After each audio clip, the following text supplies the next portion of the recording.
દુનિયામાં કરોડો મહિલાઓ છે, પરંતુ તેમાંથી કેટલીક મહિલાઓમાં એક વિશેષ દૈવી શક્તિ જાગૃત હોય છે.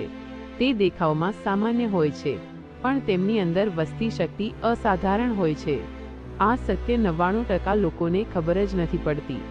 વિડિયો અંત સુધી જરૂર જોવું, કારણ કે અધૂરું જ્ઞાન હંમેશા જોખમી હોય છે. ખાસ કરીને 16મો લક્ષણ અતિ ભાગ્યશાળી સ્ત્રીમાં જ જોવા મળે છે. બ્રહ્મ મુહૂર્તમાં જાગવું. જે સ્ત્રીની ઊંઘ સવારે 3 થી 5 વચ્ચે એલાર્મ વગર ખુલી જાય, તે દૈવી શક્તિ સાથે જોડાયેલી માનવામાં આવે છે. આ સમય એટલે કે બ્રહ્મ મુહૂર્ત સૌથી પવિત્ર ઉર્જાનો સમય છે. બાળકો અને પ્રાણીઓનું આકર્ષણ.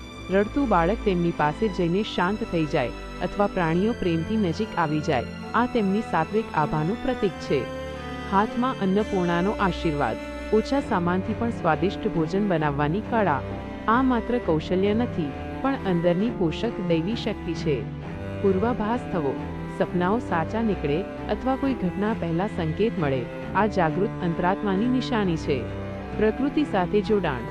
તેમણે લગાવેલા છોડ હંમેશા લીલાછમ રહે અને તેઓ પ્રકૃતિ સાથે ઊંડો સંબંધ અનુભવે. ઉપચારક સ્પર્શ. તેમના સ્પર્શથી દર્દમાં રાહત મળે.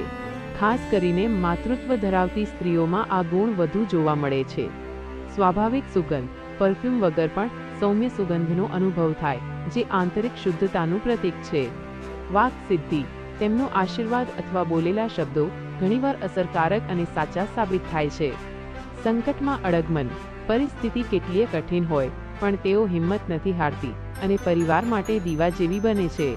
મસ્તક પર તેજ. મેકઅપ વગર પણ ચહેરા પર એક દિવ્ય તેજ અને શાંતિ હોય છે. એક કરુણાભાવ.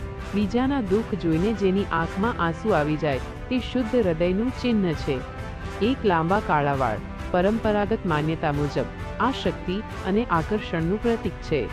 એક એકાંત અને મૌનનો પ્રેમ. અનાવશ્યક ચર્ચાથી દૂર રહીને આત્મચિંતનમાં સમય પસાર કરવો. એક તીક્ષ્ણ નજર.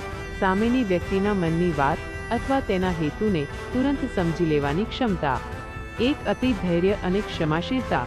ગમે તેટલું દુઃખ મળ્યા પછી પણ માફ કરી દેવાની શક્તિ હોવી. એક દૈવી સ્વપ્ન. મંદિર, દેવતા અથવા પવિત્ર સ્થાનોના સ્વપ્ન વારંવાર આવવા. આ ઉચ્ચ આત્મિક જોડાણની નિશાની છે. એક સમદ્રષ્ટિ. અમીર હોય કે ગરીબ, દરેક વ્યક્તિને સમાન માન અને પ્રેમ આપવો. એક દાન અને સેવાભાવ. ફળની અપેક્ષા વગર નિસ્વાર્થ ભાવે સેવા કરવી. દૈવી શક્તિનો અર્થ માત્ર ચમત્કાર કરવો નથી, પરંતુ પ્રેમ, ત્યાગ, કરુણા અને અંતર્જ્ઞાન સાથે જીવન જીવવું એ જ સાચી શક્તિ છે. આ 18 લક્ષણોમાંથી તમારામાં કયું લક્ષણ છે?